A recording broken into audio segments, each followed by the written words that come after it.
Boa noite a vocês aí da turma do primeiro TAC da noite,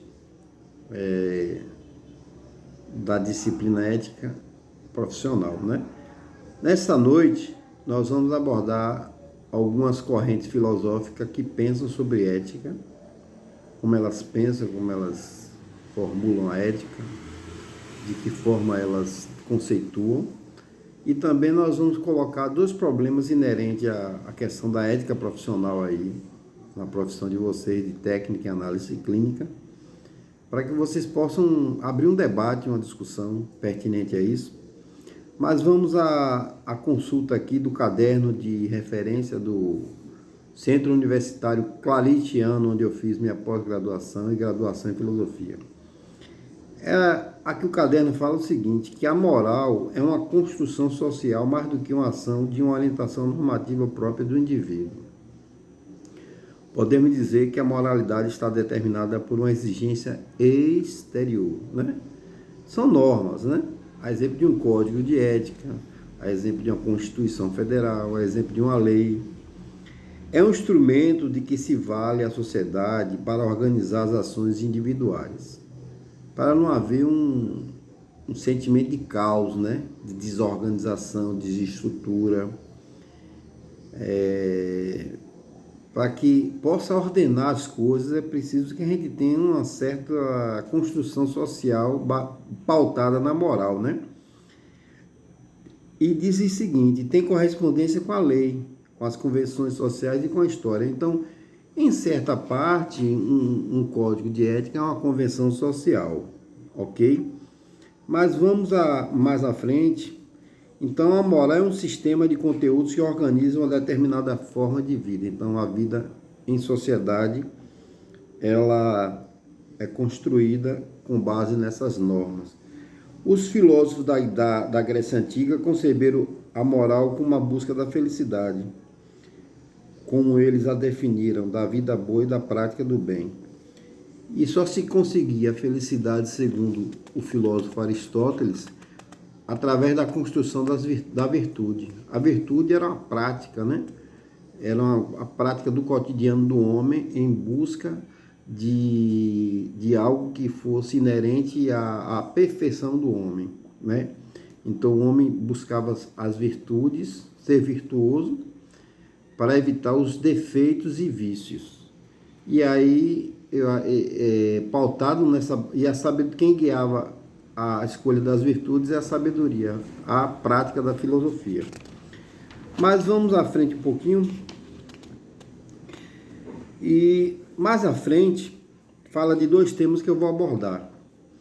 Como, por exemplo, a liberdade. A liberdade é acompanhada de responsabilidade e possibilitará a você tornar-se um ser ético. E fala aqui também que ética não pode ser dissociada da realidade socio-histórica cultural. A ética não é no mundo da lua. A ética não é uma coisa solta. É dentro de um contexto real, concreto, social, de um determinado momento histórico e dentro de uma certa cultura. Então, a ética não pode ser algo construído sem parâmetros, sem viver uma experiência real dentro de uma sociedade, né? E a gente tem, ao longo da história, vários tipos de éticas, né? Que se concebe. As maiores correntes, ou as grandes correntes, sobre a defesa do legado, né, da filosofia no contexto ético, fala que a ética é uma construção como se fosse humana, mas pautada em busca de determinados valores exteriores. Quer dizer, é como se o homem construísse a virtude fora de si, como se faz a justiça, né? A justiça, a verdade, o amor, a construção do bem. Quer dizer, o homem ele estaria sendo pautado em conceitos exteriores a ele. Quer dizer, o homem tem uma essência, segundo essas concepções éticas, que o homem carrega dentro de si ou é exterior a ele adota, quer dizer, de geração em geração esses valores são transmitidos, né? Ou repassados, né? São repassados. Inclusive, a questão do Sócrates, ele é considerado o pai da ética, né?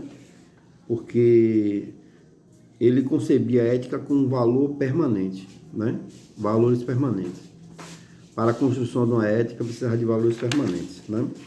Mas eu vou...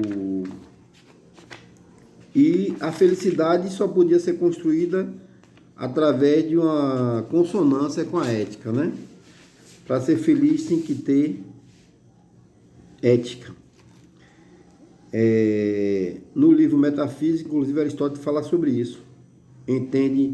Descreve o que é virtude e vício. Ele diz que o homem deve repetir as boas ações, aquelas consagradas como boas, praticando boas ações e destacando as erradas, adquire-se um hábito que para Aristóteles é a virtude. Então, a virtude se constitui em hábito, costume de se sempre refazer e reforçar. Por sua vez, se a minha conduta não é correta e mesmo assim persisto nela, estarei adquirindo vício, né? Virtudes e vício têm relação com a conduta escolhida. Ele fala assim, todo bom hábito deve ter como farol o termo médio, o meio termo, que se encontra entre os extremos. Alguns vícios são produtos do excesso, outros da privação, né? A virtude escolhe o termo médio, nem privar, nem exceder. Assim, a virtude é o termo médio, mas a perfeição que a determina é o bem. Então, a virtude vai ser, o espelho da virtude vai ser a busca pelo bem, segundo Aristóteles. Isso é uma concepção racionalista do que é ética, do que é virtude. Mas eu vou trazer aqui uma nova visão, a visão onde se diz que o homem é nada. Quer dizer, é a corrente existencialista, né? Filosófica existencialista, que começou com Russell, depois foi Kierkegaard com o filósofo Søren Kierkegaard, é um dinamarquês cristão. Ele fala do existencialismo, que o homem primeiro é a existência e depois a essência, que o homem constrói a si mesmo sua própria existência, e a sua existência só tem sentido com a conexão com o divino, que é Deus. Mas tem um filósofo bastante interessante chamado Jean-Paul Sartre, filósofo francês, e ele contesta essa posição de Kierkegaard. Ele fala que o homem é um ser aí. Ele é lançado no mundo. Lançado significa não tem amparo, não tem quem o socorra, quem o ajude, e assim o homem é condenado à liberdade. Quer dizer, a liberdade é inerente ao homem. O homem não pode fugir das suas escolhas, sejam elas más ou boas. Mas Sartre fala que o homem sempre procura o bem, né? Mas ele diz lá, inclusive faz recorrência, ele recorre a Dostoiévski, um filósofo russo, onde ele fala, se Deus não existisse, tudo seria possível, o homem seria livre, né? Ele fala disso, dessa possibilidade do homem ter plena liberdade. E se o Deus existir, para ele, o homem não seria plenamente livre. Então, o homem está condenado a ter liberdade, né?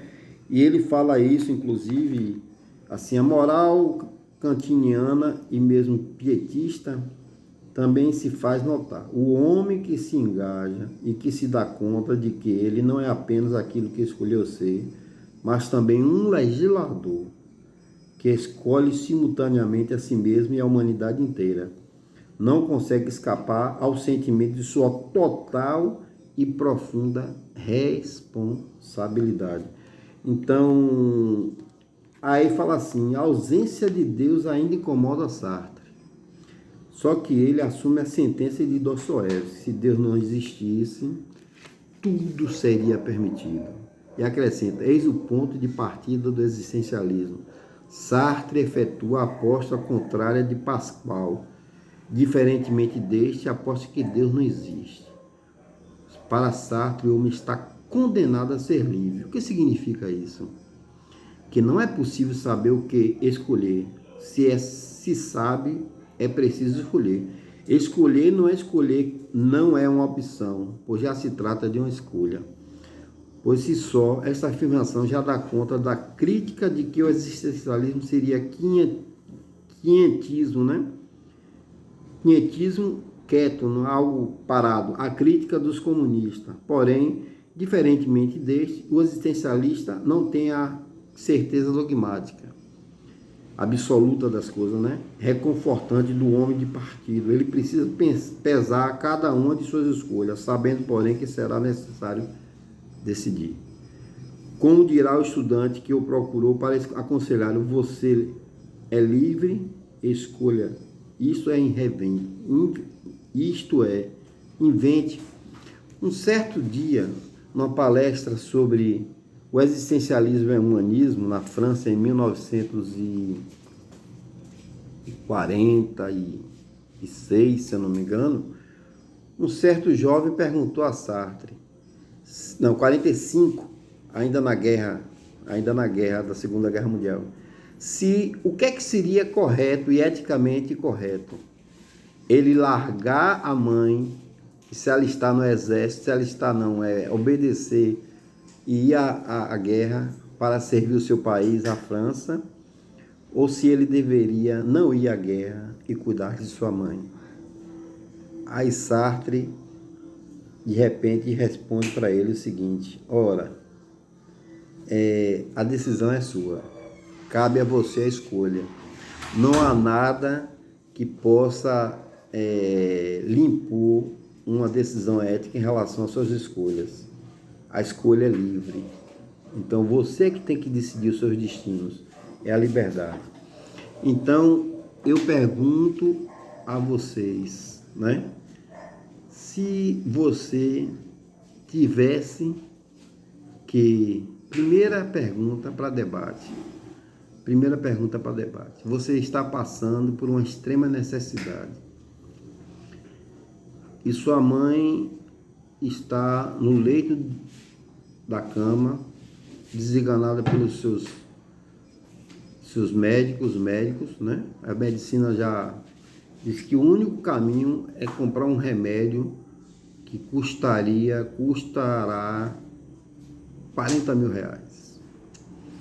Aí você, de repente, é abordado por um empresário que ele não tem idade para ser vacinado contra a Covid, e diz o seguinte: você que está vacinando a enfermeira, que trabalha na saúde, você que é técnico, está envolvido nisso aí, se você me conseguir um frasco da vacina, de qualquer vacina, seja Coronavac, seja Pfizer, seja Moderna, não importa.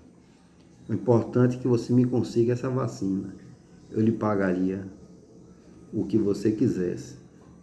Eu lhe pagaria 100 mil reais, você cuidaria de sua mãe, compraria os medicamentos, ela ficaria boa e ainda sobraria um dinheiro para cuidar um pouco da velhice dela. Você faria o quê? Você subtraía o frasco que você tem acesso nos controles do hospital público, ou você não subtraía, porém tendo a consciência que sua mãe não duraria uma semana? Então, essa é a discussão de hoje. Um abraço. Vamos discutir isso no conceito ético. Tanto do conceito onde a ética é construída em cima de valores, até de normas, como também no conceito de Sartre, do existencialismo, onde a ética ela não é pautada por ninguém. É você que constrói a sua própria ética, é você que escolhe.